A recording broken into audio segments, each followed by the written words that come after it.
नमस्कार, आप देख रहे हैं 7 डेज डेली। देखिए, इस समय हमारे पास कुछ लोग हैं, इस संगठन के पदाधिकारी हैं। इन लोग की मांग है बुद्धा लैंड की। इनको क्यों बुद्धा लैंड चाहिए, क्या समस्या है, क्या क्या दिक्कत है। उत्तर प्रदेश जो राज्य है, सारी कुछ सुविधाएँ वर्तमान सरकार बता रही है कि हम सब कुछ अच्छा कर रहे हैं, सारा सबका साथ सबका विकास की बातें हो रही है। तो इन सबों के बीच में ये लोग बुद्धा लैंड की मांग कर रहे हैं। तो क्यों बुद्धा लैंड की मांग कर रहे हैं, क्या समस्या है इन लोगों की, क्या मांग इन लोग की है, तो आइए शुरू करते हैं। सबसे पहले हमारे चैनल 7 डेज डेली में आपका बहुत बहुत स्वागत है। धन्यवाद सर, आपके सभी दर्शकों को नमस्कार। जी, आप लोग किस संगठन से हैं और बुद्धा लैंड की मांग क्यों कर रहे हैं? देखिए, हमारे संगठन का नाम पूर्वांचल सेना है जी। और सन 2006 से हम लोग पूर्वी उत्तर प्रदेश के 27 जिलों को बुद्धा लैंड राज्य बनाए जाने की मांग कर रहे हैं। अच्छा। ये वर्तमान सरकार जो उत्तर प्रदेश में चल रही है, या उत्तर प्रदेश इतना बड़ा विशाल राज्य है, तो आप लोग की क्या समस्या है, क्यों मांग कर रहे हैं बुद्धा लैंड की? क्या इसमें कमी है कि जो बुद्धा लैंड आपको चाहिए? देखिए, सरकार कितना भी अच्छा चले, कितना भी बेहतरीन उसका मैनेजमेंट हो, लेकिन उसकी एक लिमिट होती है। अभी आबादी हमारी 24 करोड़ है और हमारा संविधान जो है लोकतांत्रिक देश में काम कर रहा है, और लोकतंत्र में जो संवैधानिक इकाइयां हैं, सरकारी इकाइयां हैं, प्रशासनिक इकाइयां जितनी छोटी होती हैं उतने बेहतरीन ढंग से शासनिक प्रशासनिक संचालन हो पाता है। अब आप फर्ज कीजिए कि 24 करोड़ की आबादी है, हर दिन जन सुनवाई ऐप पर लाखों की संख्या में समस्याएं जा रही हैं। जिन समस्याओं पर कोई बात नहीं हो पा रही उसको भी निस्तारित लिख करके भेज दिया जा रहा है। अगर आप जन सुनवाई ऐप पर कोई शिकायत डालिए तो कम से कम 4 बार 5 बार डालने के बाद आपको जाके अधिकारियों के यहाँ चक्कर लगाना पड़ेगा, तब जाकर के आपकी समस्या पर सुनवाई होगी। उसी तरीके से हाई कोर्ट है, 24 करोड़ की आबादी पर एक हाई कोर्ट है। लखनऊ में उसकी एक बेंच बैठती है। तो लखनऊ में एक बेंच क्यों बैठती है कि लखनऊ वालों को हाई कोर्ट का में मुकदमा लड़ने के लिए इलाहाबाद न जाना पड़े। ये सुविधा लखनऊ वालों को दी गई है ना। तो लखनऊ की में जो बेंच है उससे इलाहाबाद वाले को तो इलाहाबाद में मिल जाता है, लेकिन इलाहाबाद से जो 300-400 किलोमीटर दूर ज़िले हैं उनको न्याय के लिए हाई कोर्ट जाने में दिक्कत होता है। और हाई कोर्ट पर 24 करोड़ की आबादी वाले प्रदेश का भार है। मुकदमे लंबित रहेंगे, 20-20 साल 30-30 साल तक मुकदमे चल रहे हैं, लोगों को न्याय नहीं मिल पा रहा है। तो जब राज्य छोटा होगा, इकाइयाँ छोटी होंगी, प्रशासनिक इकाइयाँ छोटी होंगी, हाई कोर्ट अलग होगा, लोक सेवा आयोग अलग होगा, तो शासनिक प्रशासनिक संचालन ठीक ढंग से हो पाएगा। न्याय में जो देरी हुई है उसमें दिक्कत आनी खत्म हो जाएगी, जल्दी से लोगों को न्याय मिलेगा। और जब 8 करोड़ की आबादी को लेकर के आप एक प्रदेश बनाते हैं तो उसमें ठीक ढंग से एक मुख्यमंत्री सभी जिलेवार हर महीने चाहे तो निरीक्षण कर सकता है, अपने सभी जिलाधिकारियों से बात कर सकता है।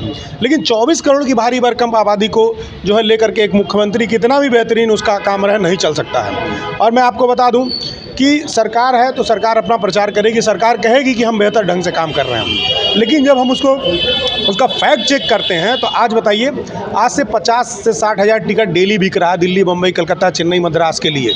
वो सारे मजदूर हैं जो लोग यहाँ से मजदूरी करने के लिए जा रहे हैं। आज यहाँ पर कोई सीरियस इंजरी हो जाए किसी व्यक्ति को तो यहाँ से डिस्ट्रिक्ट हॉस्पिटल से जो है बीआरडी मेडिकल कॉलेज, और बीआरडी मेडिकल कॉलेज से सीधे पीजीआई ट्रांसफ़र किया जाता है।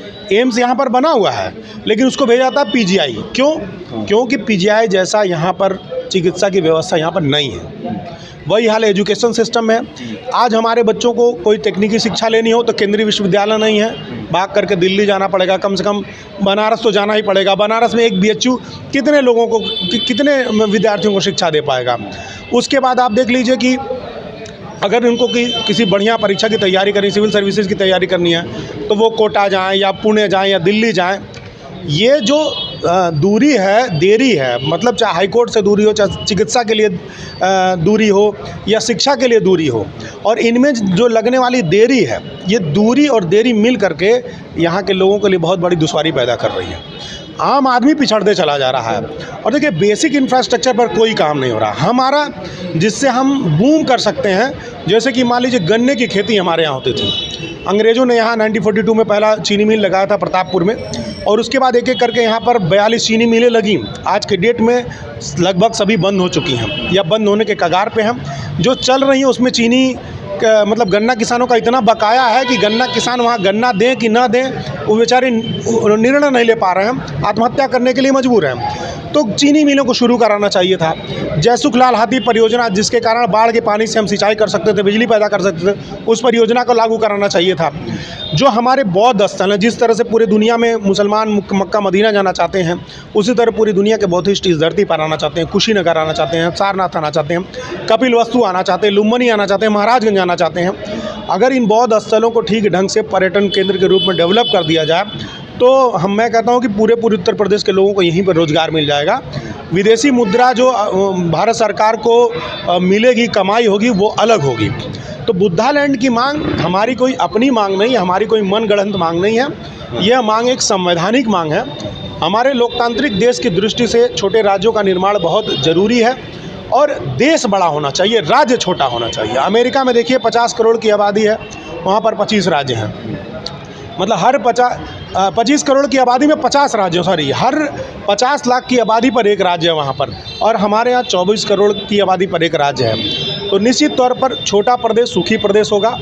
और जितने भी हमारे देश के नीति निर्माता थे, उन्होंने हमेशा इस बात को जोर दिया है कि छोटे राज्यों का निर्माण हो। तत्कालिक जब देश हमारा आज़ाद हुआ था तो उस समय हमारे देश के पास इतना पैसा नहीं था इंफ्रास्ट्रक्चर डेवलप करने के लिए कि तत्काल रूप से छोटे छोटे राज्य बना दिए जाएं। लेकिन उसके बावजूद उन्होंने उत्तर प्रदेश को आर्थिक जोन में बांट दिया था। पूर्वांचल का आर्थिक पैकेज अलग, बुंदेलखंड का आर्थिक पैकेज अलग, उत्तराखंड का अलग।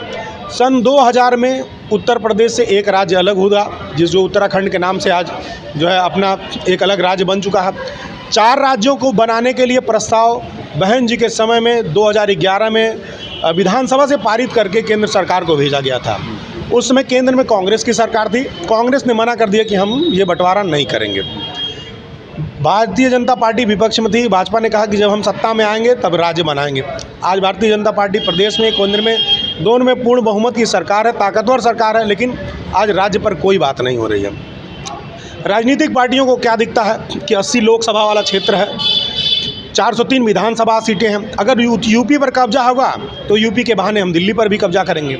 लेकिन उनकी इस सत्ता की जो लालच है ना, इसमें आम जनता बहुत पिस रही है, बहुत पिस रही है। आम आदमी न्याय से दूर है, आम आदमी जस्टिस से दूर है। आम आदमी लखनऊ नहीं जा पाता, आम आदमी इलाहाबाद नहीं जा पाता। आम आदमी के पास इतना पैसा नहीं है कि वो घर में 50,000 रुपया रखा है कि कोई इमरजेंसी हुई तुरंत वो पीजीआई लेकर के पहुंच गया। तो छोटे राज्यों की मांग बेहद ज़रूरी है और हम लोग इसी बात को लेकर के आज यहाँ पर पत्रकार वार्ता कर रहे हैं। 7 जनवरी को हमारी पदयात्रा, जिसमें 27 जिलों के प्रतिनिधि मिल करके यहाँ पर एक विशाल पदयात्रा निकाल रहे हैं और सरकारों से हम अपनी मांग रखेंगे कि हमको जल्दी से जल्दी बुद्धा लैंड राज्य दिया जाए।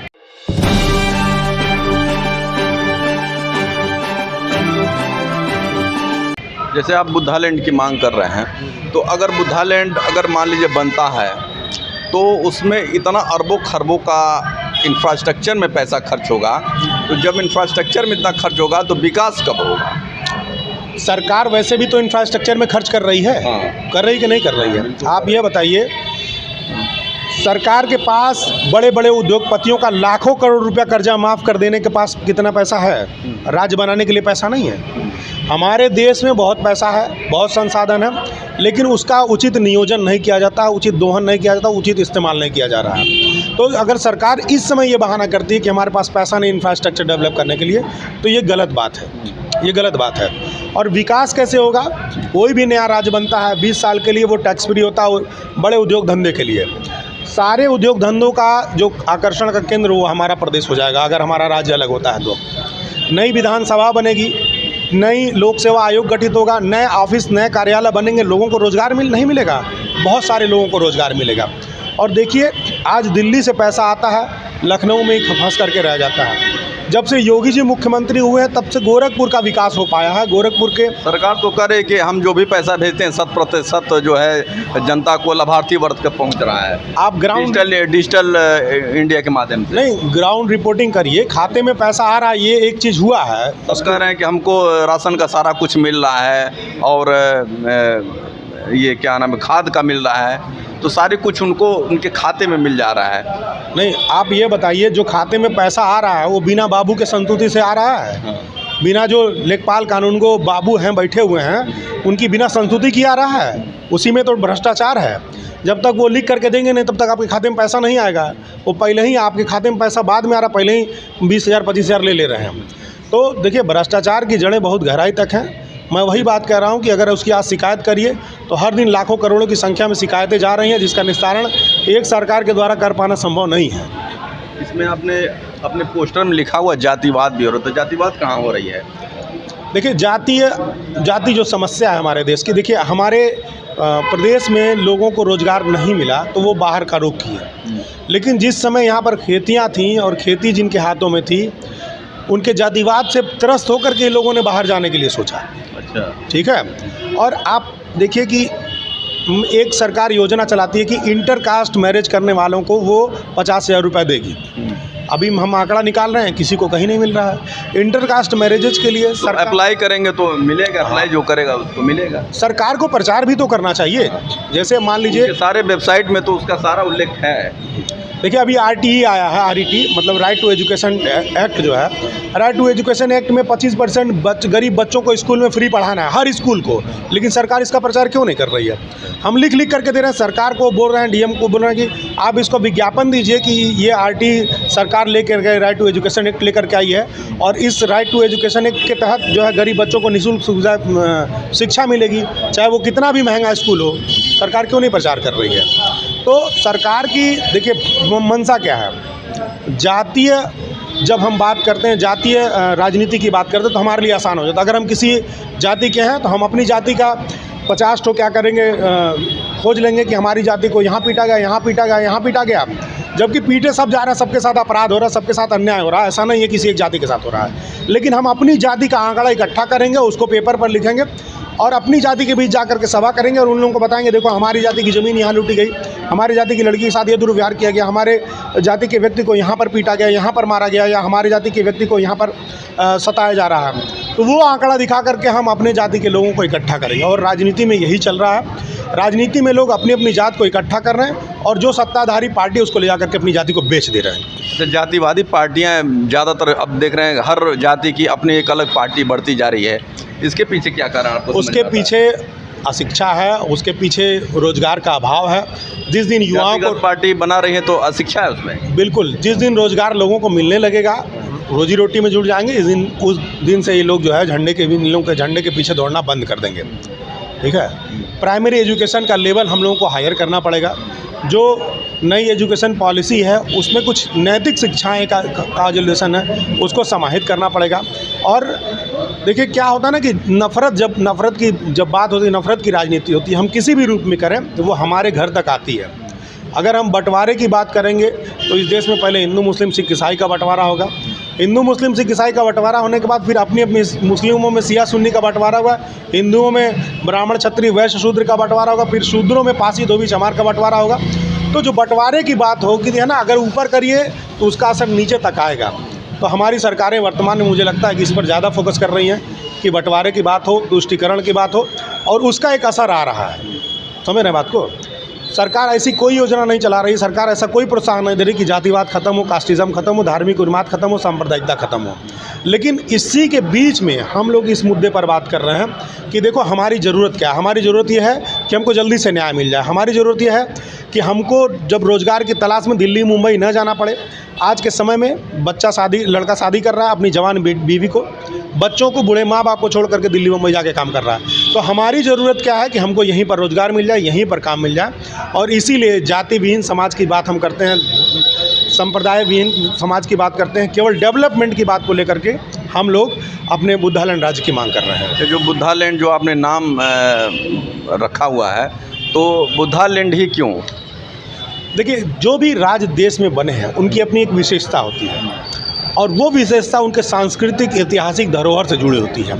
जब आप अपनी सांस्कृतिक और ऐतिहासिक धरोहर को आप सामने रखते हैं तो दुनिया की नज़र में आपका वजन बनता है। अभी एक अभी 10 दिन पहले DMK का एक नेता जो है कहता है कि यूपी और बिहार के लोग हमारे यहाँ के टॉयलेट साफ़ करते हैं, सड़कें बनाते हैं। क्योंकि हमारी पहचान ही लेबर बेल्ट की बनी हुई है। हम कब से अंग्रेज़ों के समय से यहाँ से लेबर सप्लाई हो रही है। आप यहाँ कार्मल स्कूल के सामने देखिए, लेबर कैंप का ऑफिस है, वहीं से सारे दुनिया में अंग्रेज़ों ने लेबर भेजना शुरू किया था यहाँ से।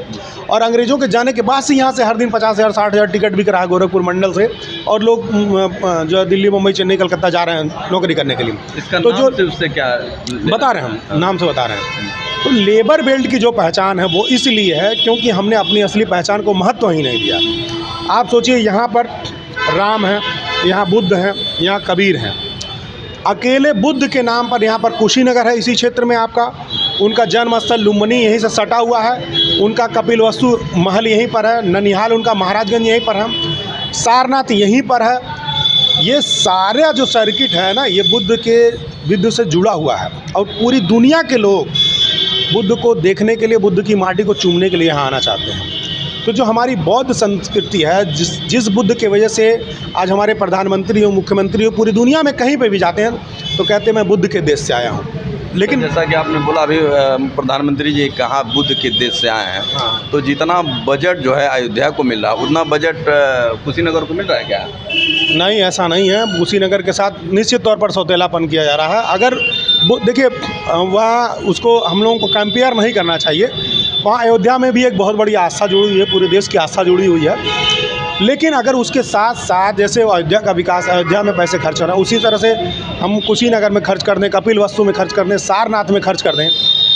हालांकि जापान गवर्नमेंट पैसा देने के लिए तैयार है। अभी मैत्रेय प्रोजेक्ट कुशीनगर में आ रहा था, उसको नहीं लगने दिया गया, उठ के कहीं और चला गया।